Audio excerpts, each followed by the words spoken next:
Hello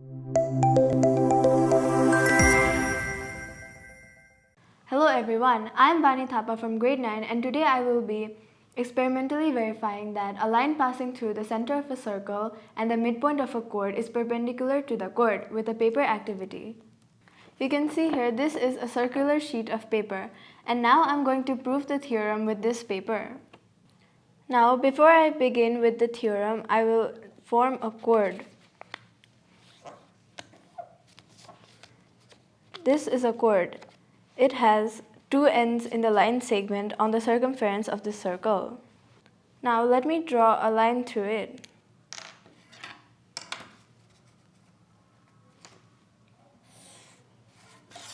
Here, this is the chord. Now I will find the midpoint of this chord by folding this paper into a half.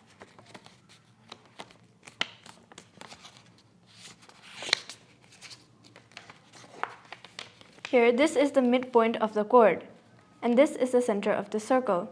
Now, I will draw a line passing through the center of the circle and the midpoint of this chord.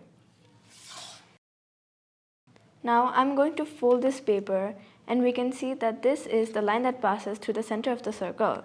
Now, I'm going to fold the chord. Here, we can clearly see that this forms a right angle. Now, in another word, we can say that the line that passes through the center of the circle and the midpoint of the chord, it creates a perpendicular. With this activity, I have concluded that the line that passes through the center of a circle and the midpoint of a chord is perpendicular to the midpoint of the chord.